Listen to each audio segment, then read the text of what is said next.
Everyone, this is Ashley Latecki Ellenboss with Sky House Herb School and Apothecary. And today I wanted to share with you one of my favorite herbalists and someone who has really deeply inspired my path of herbal medicine, although I have never met her. Her name is Juliette de Bairacli Levy. And she was born in England and studied veterinary medicine. And at a young age, she left all of that and traveled with the Romani people all throughout Europe and the Middle East. And these people were called at her time gypsies. So she was a self-proclaimed gypsy who traveled with the gypsy people. I know now that term is not one that is often used or encouraged to be used. However, I might say that there might be some references to the word gypsy. And again, this is just, again, as the way she is referencing herself during her time traveling with these peoples. And, she was one of the first herbalists to bring, or I would say to revive, European herbal medicine in the United States in the late 1960s. And so she was already, I think, in her 70s when she first came to America and taught our herbal teachers like Rosemary Gladstar, Susan Weed, even David Hoffman was taught by her, and a lot of other herbalists also really learned a lot about herbal medicine from her because she had spent 50 plus years traveling and using herbs for animals, for people, for children, or I should say adults and children. And so I wanted to introduce you to her in case you hadn't heard about her work. And if you're looking for some really interesting, again, these are books that were written in, I want to say the 1930s they were published. Let me just, yeah, I don't know the first publishing date. This was revised or put back into print in 1979. So I'm not sure when when that was first published. But anyway, these books are wonderful. They're real treasures, and they give you a peek into what the life was like of an herbalist who was a nomadic herbalist who traveled around using herbs and studying herbs from people who lived among the plants and the land and the animals. So this is a book called The Traveler's Joy, and this is her book about travel. So let me just show you the images here if you can see them. And, again, she talks just so poetically about travel. And I just wanted to read a little bit to you. I know for me, now that things are starting to ease in terms of restrictions, that travel is becoming a little bit more possible for a lot of people. And whether you choose to travel or not, obviously is up to you. But I know a lot of people are feeling a little bit more comfortable. So let me just read this about travel. She says, "When I was a child and thought of travel, it was always of the slow nomadic manner. Therefore, when I was old enough to leave home and plan my own travels, it was the nomad way I wanted to follow. There were no plane flights taking me to distant lands within a few hours. I preferred daily plodding, covering distances not much farther than the flight of a winged seed. I wanted to use small ships and horses and have my hounds along with me." She raised Afghan hounds. "When centuries ago the gypsies made their first mysterious appearance into the world, they came on horseback, their possessions carried in travelers' packs on their backs, and the rest worn as part of their clothing. So they were like flower bulbs of many layers, with their rich and gaudy clothes and cloths and their tapestries wrapped around their bodies. I learned to travel the same way, wearing all that I could when the weather was not too hot, my one pair of heavy climbing boots on my feet, and the lighter things in my shoulder pack. My hounds also helpfully carried light packs for me. The gypsies came with their dogs at their sides, dogs of the type which is still theirs, shaggy and long-eared, of the keen sight and keen scent. My dogs have always been the same sort, of the same admirable temperament, only they originate in Afghanistan. I wanted to explore as I traveled, to get to know in detail every land where I stayed. There was the need to acquire enough of the native language of every country I settled in for a while in order to be able to speak with the people. Otherwise, I could learn little of the things I was searching for: herbal remedies, wild foods, and the nature of raising animals. Much that I learned I wrote down in copybooks, a number of which unfortunately I lost. But enough remained to enable me to write half a dozen herbals, a book of gypsy lore, and finally this one, Traveler's Joy. Traveler's Joy then is like a book of a traveler's pack, an assortment of facts, observation, lines of travel poems, and travel memories, all selected and kept because they would be of use to me and to others who journeyed to make life more easy, safe, interesting, independent, and beautiful. And then she goes on to talk about the element of beauty is the most important in traveling. She says, there is an expression, walking with beauty. And I believe that this endless search for beauty in surroundings and people in one's personal life is the headstone of travel. So this book is just full of richness, and I would strongly recommend to add it to your travel pack if you will be traveling. Then I also wanted to show you this book. This is Common Herbs for Natural Complaints. And this is a wonderful book where she goes through common complaints like headaches and stomach aches. And then there are images of the plants she's speaking of. And again, all of this is knowledge and wisdom that she gained from traveling, from studying plants and traveling and learning about it from people that were native. So I wanted to read to you her catnip passage from her book.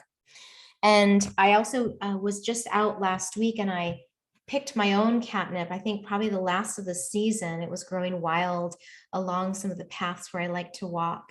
So I gathered some in preparation for winter. And so here are some of the things that Juliette says that we can use catnip for. She says for pain relief internally, for all kinds of pain, but especially those associated with digestion and menstruation, to cure spasms and colic, whooping cough, to expel wind and intestinal gas, cure hiccups, ease stomach spasms. Catnip is very soothing to the nerves. So, this is, again, it's so beautiful to see how common use and more regular or even medical use of herbs often overlaps with traditional uses. And so catnip has long been used for babies, for gas, for colic. And, it's also one that I use in my practice a lot for digestive complaints that are associated with nervousness,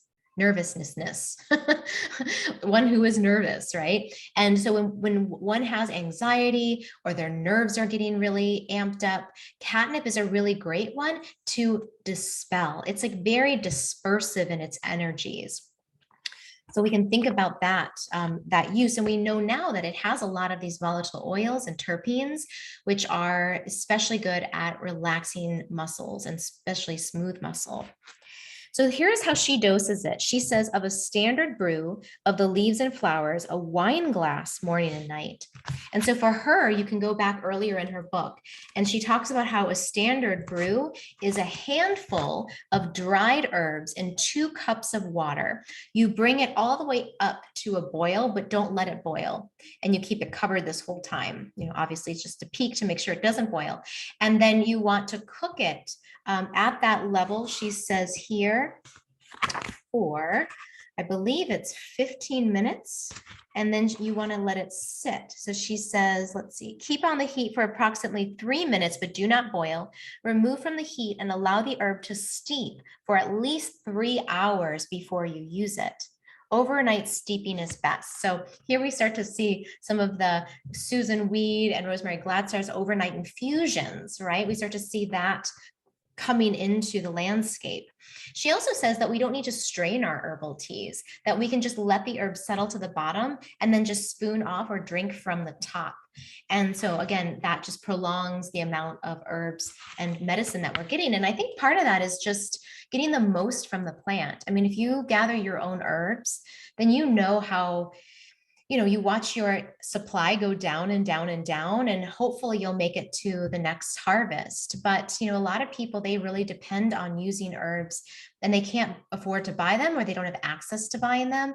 And so you can imagine that you'd really want to get the most out of the plant. And for me, I also just want to be respectful and not waste this beautiful resource that's been given to us. So in this way too, steeping the herbs for a long period of time allows you to really get the most out of the plant with as little waste as possible. Then she says for children, a teaspoon of the standard brew, which we just talked about how to brew it, before meals, sweetened with honey, And then, of course, honey is not recommended for children less than 1 year old. That was the editor's note added in. So, again, we see that it is safe for children, safe for adults. And I love this idea of really making these stronger or standard brews. We really let the herbs steep in the water so that we can get the most of the medicine. I also wanted to read to you one of the opening passages from this book when she talks about the power of herbs. And I think this is just really beautiful. She says, man can never excel nature in medicine manufacture, for she makes the best ones. There is an herb or several herbs to cure or relieve every ailment of man and animal, bird and insect, and herbs have applied, and even herbs have been applied in agricultural practice, will cure crops of their diseases. The human race should make a study of herbs and not be content to remain ignorant of a medicine which is man's rightful inheritance, and which has only become lost to men through their ignorance and laziness and their departure from natural living. People should not be content to pay high prices for chemical medicines, which are seldom beneficial to the human body because they are unnatural and which are often harmful, their total effects being unknown. Instead, they should learn to know the wild medicinal plants, the herbs, which are free for the gathering. Teeming in the countryside, the world over, are medicinal herbs and edible plants. It shows disbelief in the power of God to pass them by. So inspiring, just to remember. I think a lot of it for me when I read her books is just this remembering of a way of being in the world where we are not separate from the plants, where herbal medicine is not something of a bygone age, but it's something that is just as relevant to our lives today as it was to our ancestors. And if you wanted to watch a wonderful movie, I would strongly recommend watching the documentary on her life called Juliette of the Herbs. You can watch it for free on YouTube. Just be sure that you watch the full version because there are some shortened versions. And you can hear the story of her life and see photographs and see live interviews with her, with Rosemary Gladstar, with some of these herbalists that you might now know.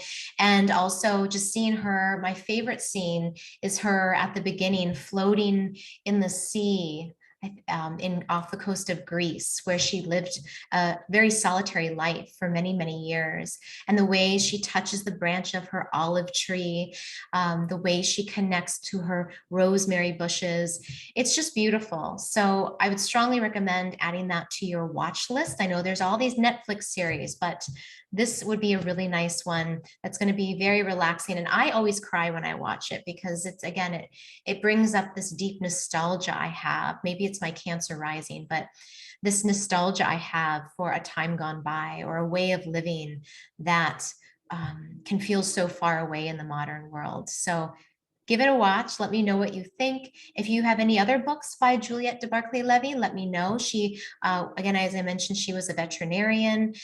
So she has a wonderful list of books on animals. If you've ever used them, let me know.